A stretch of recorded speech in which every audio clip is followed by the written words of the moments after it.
It started on November 5, 2025 at exactly 9:47 a.m. when I unlocked my phone and saw a notification that made my heart stop. My house had been sold. The screen flashed with my name on a legal document, but the signature was not mine. The president of our HOA, the woman everyone trusted, had forged it. In that moment the world tilted around me. Neighbors were outside, cameras were rolling, and whispers spread like fire. The story was no longer local, it was everywhere. CNN, BBC, Al Jazeera, all flashing one. Question: how did an HOA president sell a house without the owner even knowing? The buyer arrived in a black SUV, papers in hand, demanding keys. I stood there frozen, watching my life being traded for profit. The tension thickened. The HOA board members vanished into silence while the forged document went viral across social media. The FBI hotline rang nonstop and reporters stood on my lawn. My name became the headline of the day. The betrayal from someone I had coffee with every morning felt like a stab that echoed across borders. I never imagined that a suburban neighborhood scandal could shake millions across continents, but this was only the beginning and the real chaos had not yet begun. By the time the clock hit 11:22 a.m. the air around my street felt electric and deadly. The buyer, a corporate attorney named Michael Ross, had just realized the signature on the property deed was fake. He looked at me, his face pale and furious, then pulled out his phone and dialed 911. His voice trembled but carried authority. "This is a fraudulent sale," he said. "Send officers now." Within minutes, 2 police SUVs screeched to a halt, their sirens cutting through the calm suburban morning. The HOA president, Mrs. Karen Dalton, still wearing her official badge, stood frozen, her lips twitching as the officers demanded answers. The live stream that began as a neighborhood update suddenly turned into an international sensation. Millions watched from across the world as the truth unfolded in real time. Comment sections exploded in every language. Justice for the homeowner trended on Twitter X, and people from London to Karachi were glued to their screens. The officers led her toward the patrol car, but she refused to move, shouting about power and ownership as if the neighborhood was her kingdom. The crowd gasped as one officer read the charges: forgery, wire fraud, and property theft. A neighbor whispered she used to brag about never being caught. The buyer turned to me and said, "I think this goes deeper than you know." His words echoed like thunder, and for the first time I felt that this was not just about one house but a web of corruption stretching far beyond our street. By 12:08 p.m. the police lights painted the houses red and blue while phones and drones hovered above, capturing every second. The chaos outside my front door was being broadcast live to over 4 million viewers across multiple platforms. People from Moscow to New York were typing in disbelief as the HOA president screamed that she had done nothing wrong. The live comments turned wild, some calling it the biggest neighborhood scandal in America, others demanding a full federal probe. I could feel the weight of the world watching my driveway. The HOA office had locked its doors and news vans began parking across the lawns. The air smelled like panic and hot asphalt. The detective in charge, a calm but sharp man named Agent Cole, approached me quietly and said, "You are not the only victim. We found 5 other forged deeds in the same district." The ground beneath me seemed to disappear. Cameras zoomed in on my face, capturing the raw shock as the realization hit. This was organized theft masked under community management. My phone buzzed nonstop, journalists from every continent asking for statements. #HOA fraudstorm exploded within minutes. The world was watching, not just because it was dramatic but because it exposed how easily power could twist small communities into criminal networks. The live chat kept scrolling faster than I could read, with people begging for updates and justice. The quiet neighborhood had turned into the stage for a global reckoning.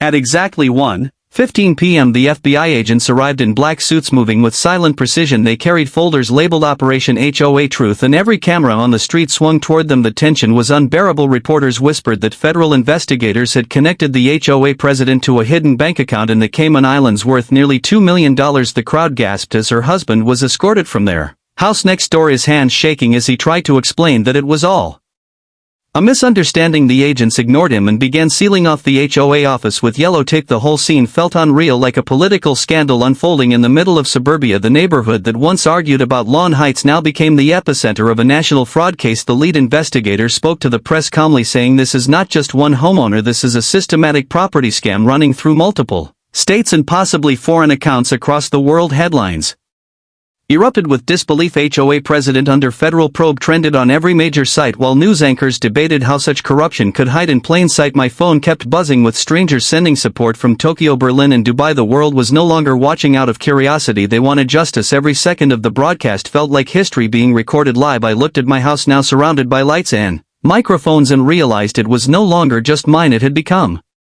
evidence in one of the most shocking community scandals of our time.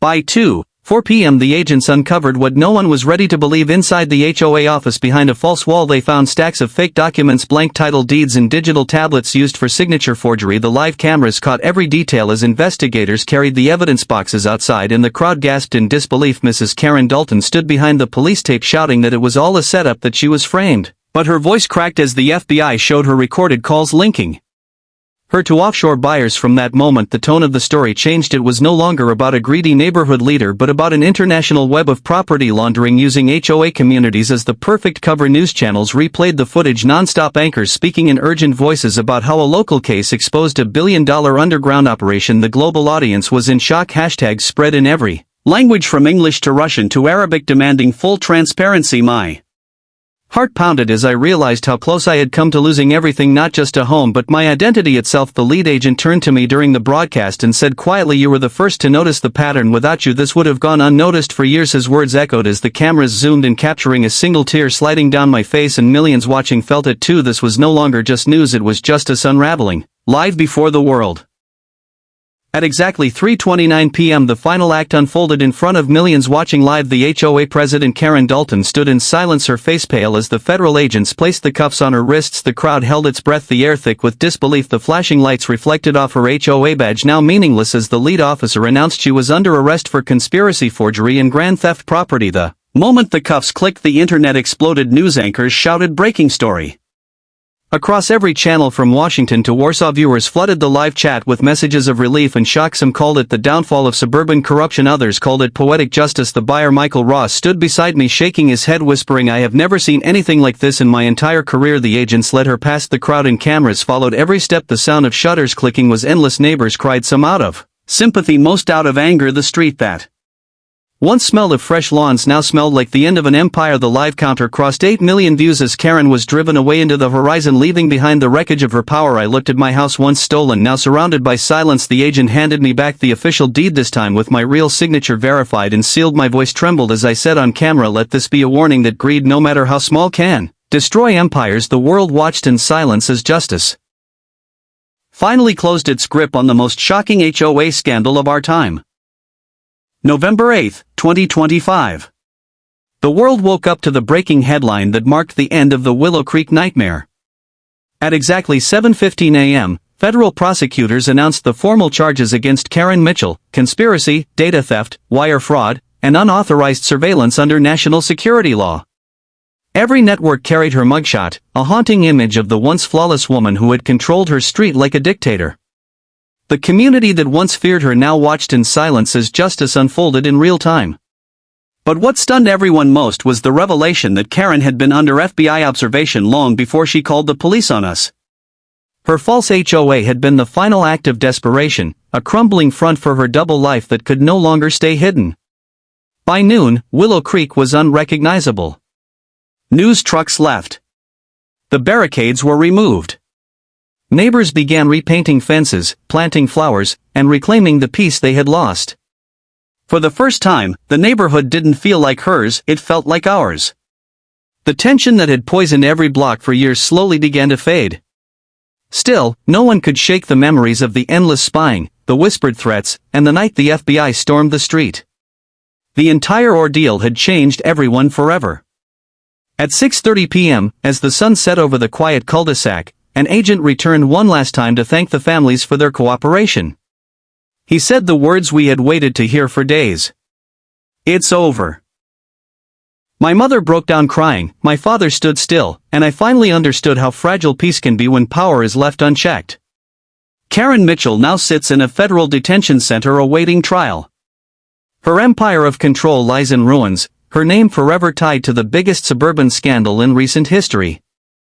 Willow Creek has moved on, but the echo of her obsession remains a warning to everyone watching. Sometimes the greatest danger doesn't come from outside your gates. It lives right next door, smiling, pretending to protect you, while quietly destroying everything you thought was safe.